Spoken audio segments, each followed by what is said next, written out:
Hello, Jamie Lane. Merry Christmas, Happy Holidays. Happy holidays. Oh my gosh, I love your attire. You and I both are feeling very festive today, I can tell. Yeah. And it's last week before we sort of head out for the holidays and feeling festive.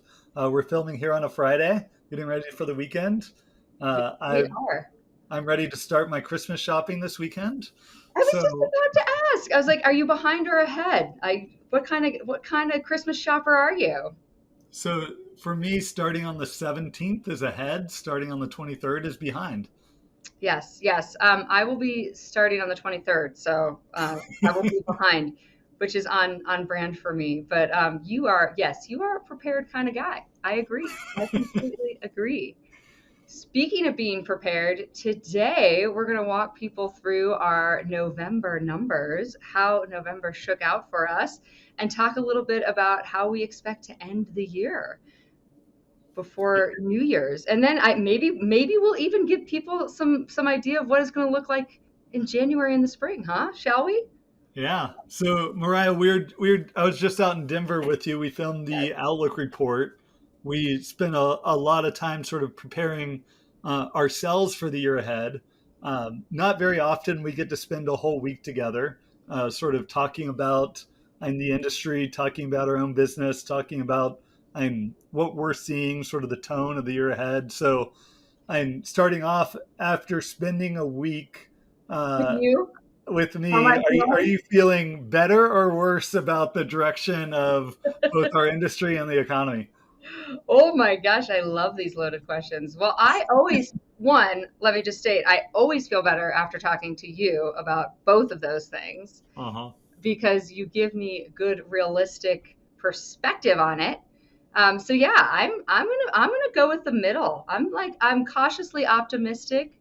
I always love that Mel Brooks line: "Hope for the best, expect the worst." So I'm not, it's not all, I don't have rose colored glasses about what next year could look like. That said, I'm really excited for what I think will be a very innovative year for folks in our business, right? It's a time to get creative. Maybe things that seemed really easy, like bookings last year and those ADRs staying high. Maybe Yeah. that felt a little bit easier last year than it's going to feel next year. But that doesn't mean that there isn't still lots of room for growth and it isn't still a solid business to be in. So I'm feeling good about being in the biz. I'm feeling really good about all the stuff that we have planned for our customers next year in terms of product innovations and growth. And also just in terms of us being on the road hanging out with them. Yeah. How about you? So, yeah, I mean, broadly, it was a decent week over the past 2 weeks for economic news. It And was, yes. when job growth is up, that I'm generally happy. When unemployment's going up and job gains are down, you can usually predict by mood by what's coming out of the BLS. Um, I'm gonna tell my team that. I'm gonna give them that pro tip. Yeah, so and in November we had over 250,000 new jobs added. And you think back to like 2018, 2019, that would have been an amazing Right. month Yep. for job growth. Unemployment still at 3.7%. Uh, and I think most importantly, and we talk about this a lot, we are seeing inflation coming down. So we got the latest inflation read this week at 7.1%, down from prior months. So we are seeing in that weekend, we saw the Fed come out and only do a 50 basis point increase in the federal funds rate. So they're at least pivoting to slower rate of increases Yes. and Yes. seeing and what they're expecting in terms of inflation begin to slow. And we do have a lot of tailwinds as we head into 2023 with still significantly lower gas prices here in the U.S. shipping costs coming down. We're still seeing elevated home values and rents, Right. but we do expect those to come down with the sort of weakening housing market. So, I mean, all signs to me point towards, and we're going to continue to see lower inflation going forward. That's going to give the Fed reason, or at least conviction behind that they can slow their interest rate increases. Right. Hopefully, we pause in early 2023, and Fed has said very strongly that they don't expect to lower rates Nope. next year, which the market did react to this week. It was a pretty tough week in the market. I hope you didn't look at that. Uh, I never do. Ignorance is bliss there, right? yeah. But in terms of recession odds, I think and since we talked last, and maybe over the past month, maybe they've dipped down slightly. So at least on the economic front, there's reason to at least feel good as we are not terrible as we Yeah. head into the holidays. Uh, I think I'll take it. I think that was a lovely Christmas present the Fed gave us. uh, Yeah, and then other forms of travel, and I pay very close attention not only to our data, but Right. uh, and the other travel data. So we look at TSA throughput. It was only down 5% relative to 2019 in November, and that was our best read ever in terms of recovery of airline travel Yeah. since Yeah. the start of the pandemic. Look at auto trips from our friends at Arrivalist, and those were up 3% relative to 2019. Overall travel spend is up. We're seeing further recovery in international travel to the U.S., not just from the U.S. Right. And Right. our friends at STR are showing hotel demand still exceeding 2019 levels. So we've seen, I think, 3 months in a row. So Love it. sort of the other checks that I have on travel are still very robust, and we don't see any sort of weakness showing up there. I love that. And I love that, of course, we do not just look at we're not in our own little vacuum looking at our own data. Lots of strong indicators that demand is really healthy right now. What did we see for nights booked last month? I think we saw it increasing 13% year over year, right? Yeah, so that is great. Up nights booked up 13%. I say it's great. It's the weakest reading we've had in the past 5 months. Okay, So okay. it is slowing on a year-over-year growth basis as we sort of head into the end of the year, uh, and you see that in forward pacing too. So as we look out to winter and even into spring, um, uh, on the books demand is about 10% up versus last year. So still positive, very positive, Yeah. and double-digit growth. You can't, That's always the you hard part, right? The yeah, indexing on the high. you can't get mad about that. Though we are seeing occupancy and average bookings per listing go down. Um, Yeah. so, and you see the numbers. It's some of the, and we had seen less declines in occupancy through the fall. So it was actually a decent fall after pretty strong declines in occupancy over the summer. Right. But now the figures are sort of spreading out again, and we saw a 5% decline in November year over year, where we had been seeing about 2 to 3% in um, September and October. Love, I mean, don't love that, but love that context to that number. Let's talk about what's driving that. So it's always kind of like, when you just look at the numbers on the surface level, you're like, but demand is up. Why is occupancy down? What is happening there? I think it's about supply, right, Jamie? Yeah, it's been the topic that people want to talk about. Always. Yep. It's definitely driving the headlines today. It's definitely and what we see people talking about on the blogs, talking about in the Facebook chats, what we hear clients most concerned about Right. is how much new supply has been coming into their market, and when or if we expect that to slow. If people will see sort of the reduced revenue opportunity and sort of pull out of the short-term rental market. There was uh, I, I would call it a bit fear mongering article that came out Mm. around if every short term rental sort of disappeared, how that would sort of flood the market with homes and depress housing values. And Oh my goodness. obviously, we don't think that's going to happen. There's still so much demand out there, so much No. money to be earned in the sector. Uh, that was a bit funny for me to see that people were maybe predicting that. But we do see, and in November, supply was up, listing counts were up 25% year over year. Uh, Which is kind of crazy high. I think when I think about that, I'm like, but nobody's buying houses right now. yeah. And so I've done some digging into that. One of my favorite sites to just sort of check sentiment is Ooh, yes. Going into Google Trends Mm. and putting in some different search terms. Very good So pro tip, Jamie Lane. Very good pro tip. um, And the one, and I think is relevant, at least to us, is the search terms sort of buy second homes. So getting a sense of um, the interest of people still buying a second home today. And you can look at that relative to prior years.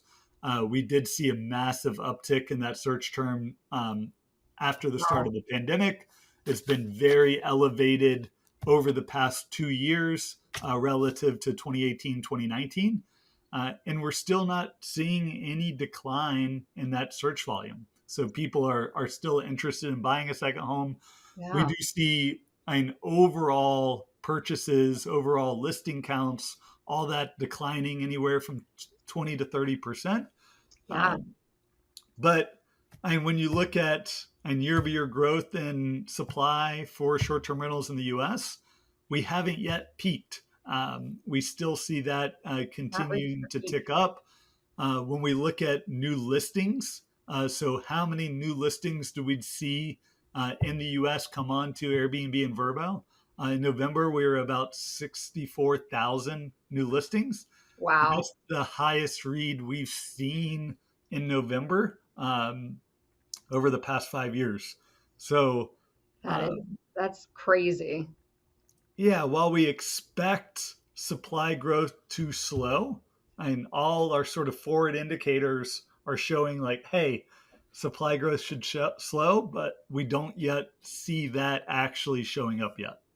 See, and this, Jamie Lane, is why I love our data. And I love that we also pull data from other sources because it's so easy to read a headline, which by the way is, designed to get you to click on it. So it's as sensational as possible.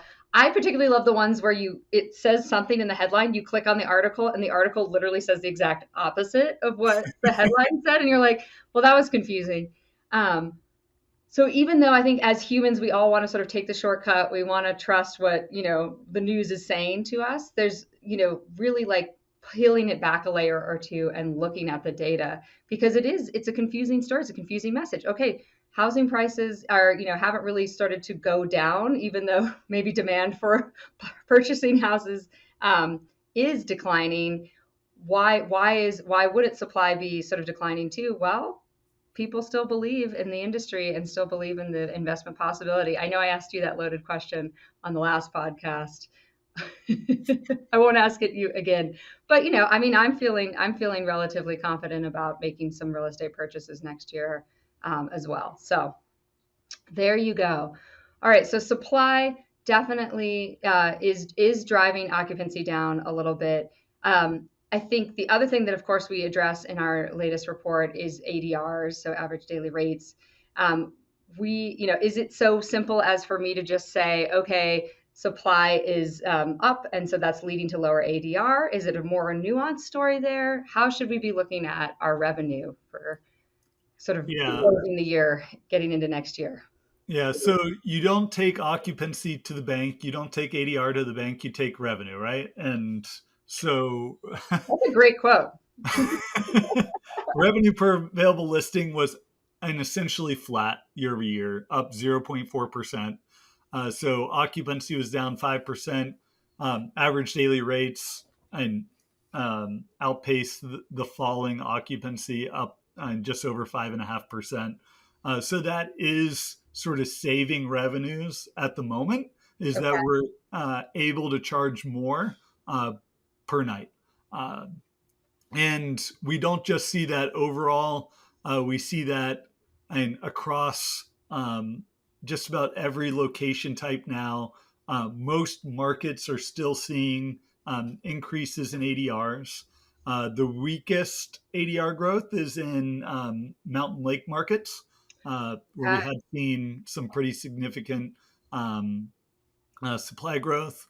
But and really every type of location is seeing growth outside of mountains from 4 to 10% in November.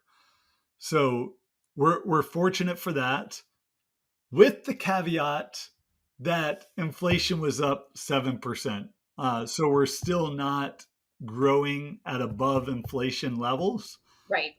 and a big part of rising expenses, of inflation is rising expenses is costing you more to operate a short-term rental. So if and maybe overall expenses are up anywhere from 5 to 10%, you're only growing ADRs from at 5%, then and there's a strong likelihood your profitability might be decreasing for your operations. Got it. Got it. Well, and that's where you just have to sort of like plan out all those scenarios, I'd say, get ahead of that, especially if you're a vacation rental manager and you have homeowners' expectations in addition to your own expectations to manage. That's why it's so important for folks to dig into these data points, look at things like pacing so that you can, let folks know if things are going to be completely different, right? Yep. Sooner than later. And also the driving factors behind that, which I think is so important. um, I love that. I think that is going to be the title of this podcast. You take revenue to the bank, not occupancy. Yeah, and that's I'm gonna be a important calculus over the year ahead Love of that. how much rate do you give up to keep maintaining your occupancy, and if you're not keeping a close eye on RevPAR, uh, then you may be discounting too much. You and there's definitely as much of an art to pricing as a science, and we can help you with that science piece. We can help you and get the data, but and it does take sort of some testing. And if I decrease my rates, what is that subsequent increase in occupancy, and does that cover, or do I hold my rate? Yes, I'll start to see maybe a little bit slower occupancy, but overall revenue growth is still positive. Love that's such great advice. And such a, yeah, I love it. It is kind of calculus. It is, but we're the scientists in the labs helping you guys figure some of this out. So looking ahead a little bit, just a little bit, what are we looking at in terms of speaking of pacing, demand pacing, and sort of what people can expect over the holidays? And if people are like me and they're already making their New Year's resolutions, what are they looking at here coming into the new year? Yeah, and it's a lot of and more of the same. So we look at winter, demand's up 9% relative to last year. We look at spring, demand's up 8%. Uh, but we do see really changing demand patterns. So fastest growth as we head into spring is coming in urban areas. Okay. So you think back to Last winter, spring, we were dealing with what was it, Omicron? Um, Yeah, uh, I can't keep track now. What's after? I mean, Delta, I don't know, Alpha, Beta. yeah, Anyway. I know. Yeah, I know. I got COVID back then. It wasn't fun, Well, but that's how you remember.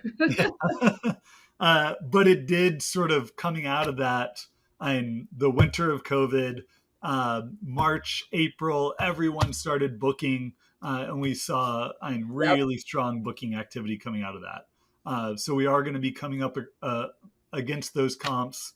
Last winter, we still saw a lot of people going to maybe non-traditional areas. Yep. So we saw sort of weird seasonality trends in the winter, and we're we're essentially lapping a lot of those comps. So like one of the markets with a negative pacing are like beach markets that people were going to last winter. So like Destin's down, pacing down like 20% this winter. The Outer Banks pacing down. And those are markets that and it was more of an anomaly last year that people were going, and not Right. necessarily a red flag that we're seeing and pacing start to decline this year. And it's still up substantially relative to 2019 levels.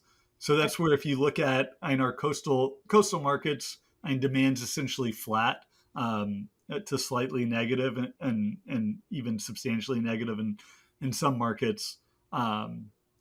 Headline that looks bad, but if you dig into it, Yep. it sort of makes sense. Uh, really encouraged with the recovery in urban travel. We are seeing really strong bookings coming out of Europe, with international travelers coming in, booking well in advance for those trips. Right. Uh, Right. we also this winter, the strongest location for pacing is still small town rural. Um, so it's There you been, go. and one of my biggest surprises over the past year is how strong demand has um, maintained in these areas that, and Yeah. it could have easily just been sort of a pandemic blip of, yes, people were avoiding cities, wanting to go to all these small towns throughout the country. Uh, Totally. Yeah. but we're actually seeing demand continue to grow. I think people are realizing that these are actually great locations to visit, especially when you can stay in a short term rental. Most of these smaller town cities don't have a big traditional lodging supply. Hotel Right. are maybe bed and breakfasts, and short term rentals are um, able to feed that type of lodging and support that. So I love to see that. I love that it's pushing people to explore new areas, giving them that option, and that the short-term rental industry can support that. I love that. I love that people are maybe visiting more of the Potato House, that famous listing.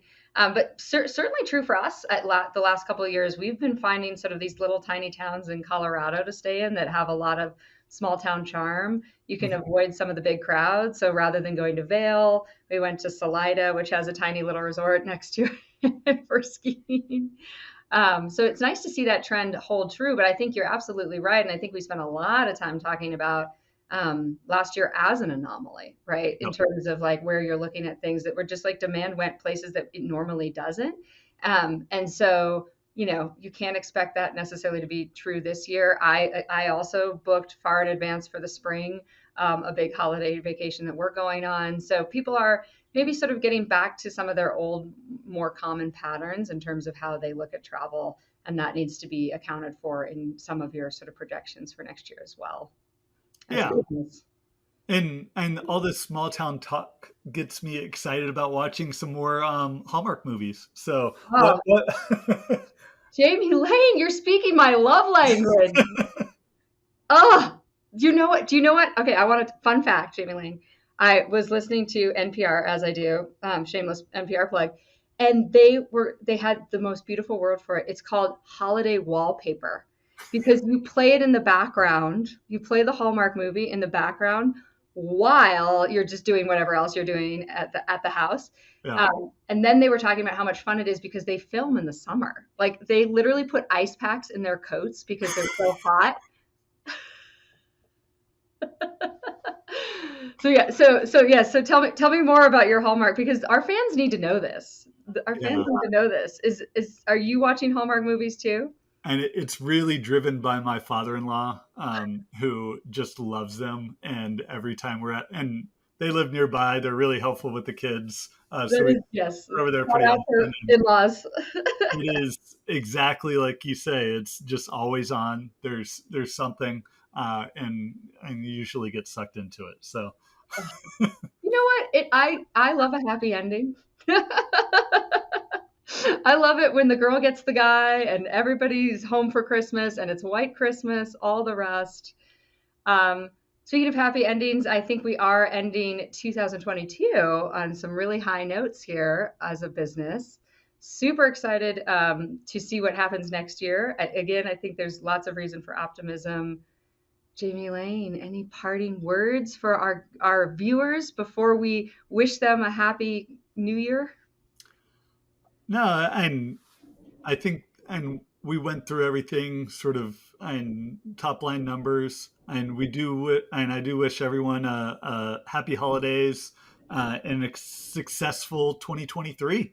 Uh, Excited. I know we've been planning out our conference roadmap. Oh Excited yeah. to see everyone in person. If you want to get together at a conference, please reach out. We're happy to meet, and I think it's going to be a great year ahead. Oh my gosh. I know. Yeah, we're going to be out and about, folks, meeting with you. Hopefully, getting more folks on the podcast as well. Always interested to hear perspectives from innovators and leaders in the space, as well as people that are just getting started, getting their feet into the business. And yeah, I think your first conference is STR Forum. Is that your first of the year? Are you Yeah, before the then? IMN STR forum down in Miami. I'll be there was Speaking that of Florida, the third week of January. yeah, I think a lot of the events this year are in Florida. Jamie, we might be spending a lot of time in Florida. We need Airbnb recommendations, guys. Let us know where to stay. Yeah, Alrighty, well, happy holidays to everyone and happy new year. We'll see you on the flip side in 2023. yeah. Happy New Year, everyone.